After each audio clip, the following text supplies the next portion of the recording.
because Cheryl and I felt that we were extremely happy that you found Cheryl.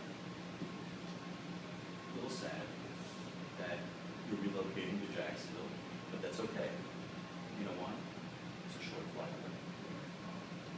It was confusing at the wedding, though. You'll ask me what was confusing.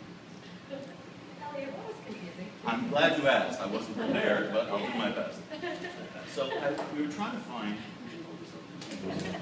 So we were trying to find Reese and David. Reese was here. David was here. And if your question is you're not sure where David was here too.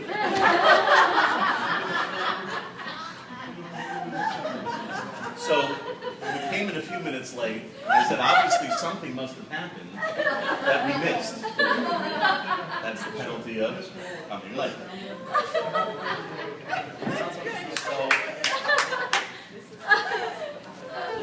So then what confused me a little bit more was that I knew I came for the wedding of Reese and David. But as a... Could you hold that up for the video? Oh, absolutely, sure, sorry. Thank you. The wedding of Reese and David.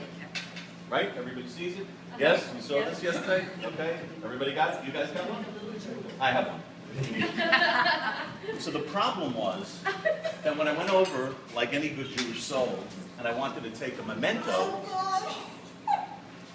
I looked at the inside of the kippah, and it's Cheryl and Yitzhak Shamber. December 18th, 2011. Not only am I at the wrong wedding, I'm a year and a half late.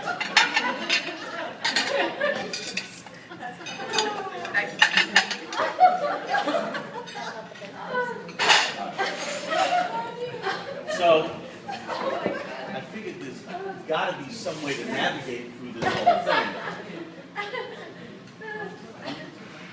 So I said to myself, this is truly a special wedding, because this is taking people from two different places, up, down, sideways, I don't know where, but putting them together. So,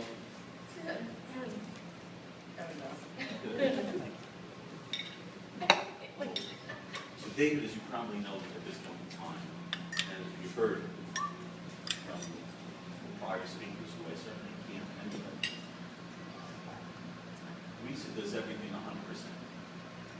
There's no gray area with her. It's black or it's white. No different than your hats. And the thing that she does better than Barney ever could is give universal love. Every time that we've been blessed to have her in our home, we felt as though we were lifted up. You know, it says in Pirkei Avos, the first parak, Ethics of Our Fathers, Mishnah Vav, it says, get yourself a teacher, but acquire yourself a friend. So you think that it's more difficult to get a teacher than a friend. And it's brought down, no, that's why the word is acquire. Because there are many ways to acquire something. But once you acquire it, you keep it forever. That's Reese. Reese is, I think we mispronounced her name. It's the first time she told me her name. She told me it's this umlaut on the top and whatever, which I remember from, I think, 3rd grade grammar. But I said, no, mispronouncing it. When we're around her, we all, as a couple, we rise. We're on a higher level, because that's what she does to us. She leaves a lasting impression. I had a bunch of stuff to say, but a good speaker knows when he should condense. So I had stuff from one sefer. I had stuff from another sefer. And last night, after the wedding, I was on such a high that I said I have to go and daven. We were able to daven mincha afterwards, thanks to the Goldberg boys. But I wanted to make Marav in shul, illumination. I went around looking for a spot, and I couldn't find a spot. And I was getting very nervous, because I don't like to be late. To me, if I'm a second late, that's it. I have to wait for the next meeting. And finally I said, let me reach out to my good friend, Joey Bodman, and see if I can park in his driveway. I forgot that he's away. I called his son and he allowed me. I walked in and Dr. Kaslow was giving the speech as he does every Sunday. And Phil Kaslow, aside from an amazing physician, is an unbelievable speaker. And I said, you know, I don't know why Akadosh Baruch Hu made it so tough for me to make Myra when I'm on such a high from recent David's wedding. And I realized that there's a reason for everything.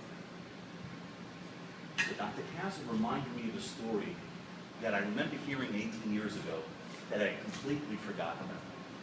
I'm hoping you'll indulge me to allow me to read it. Are we okay with that?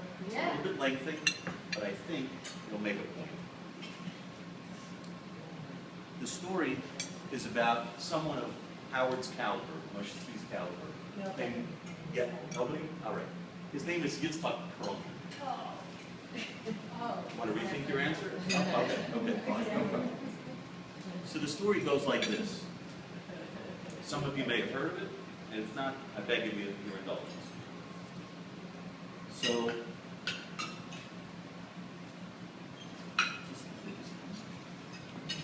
oh, before I say the story, I forgot. Sorry, one last thing.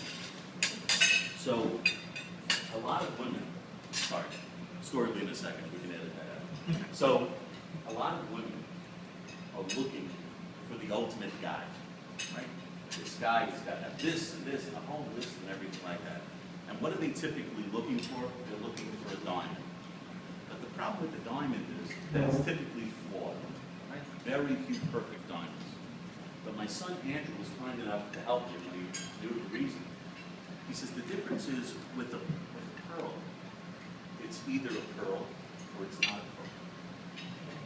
Either it's 100% or it's nothing. There are a whole bunch of tests that they have on the internet to decide, is it a real pearl or is it not a real pearl? I think it was 15 or 18 tests he told me, so it's explaining to me the different tests. It was way above my head. Anyway, so I wanted to tell you, you were wise. Didn't look for a diamond. Got the real McCoy. Okay, the story. Back to the story, folks. Okay, here goes. So on November, sorry, you're going to probably run out of That's okay. On November 18, 1995, Yitzhak Perlman, the violinist, just read that. Go ahead. The whole thing? Yeah, keep going. I'll tell you when to stop. Okay. On November 18, 1995, Yitzhak Perlman, the violinist, came on stage to give a concert at Avery Fisher Hall at Lincoln Center, New York City. If you've ever been to a Perlman concert, you know that getting on stage is no small achievement for him. He was stricken with polio as a child, and so he has braces on both legs and walks with the aid of 2 crutches. To see him walk across the stage one step at a time, painfully and slowly, is an unforgettable sight. He walks painfully yet majestically until he reaches his chair. Then he sits down slowly, puts his crutches on the floor, undoes the clasps on his legs, tucks one foot back, extends the other foot forward. Then he bends down, picks up the violin, puts it under his chin, nods to the conductor, and proceeds to play. By now, the audience is used to this ritual. They sit quietly while he makes his way across the stage to his chair. They remain reverently silent while he undoes the clasps on his legs. They wait until he is ready to play. But this time, something went wrong. Just as he finished the first few bars, one of the strings on his violin broke. You could hear it snap. It went off like gunfire across the room. There was no mistaking what that sound meant. There was no mistaking what he had to do. People who were there that night thought to themselves, we figured that he would have to get up, put on the clasps again, pick up the crutches, and limp his way off stage to either find another violin or else find another string for this one. But he didn't. Instead, he waited a moment, closed his eyes, then signaled the conductor to begin again. The orchestra began, and he played from where he had left off. And he played, and he played with such passion and such power and such purity as they had never heard before. Of course, anyone knows that this is impossible to play a symphonic work with just 3 strings.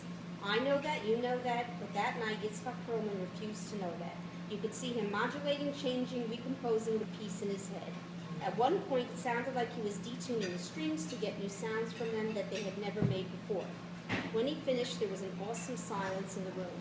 And then the people rose and cheered. There was an extraordinary outburst of applause from every corner of the auditorium.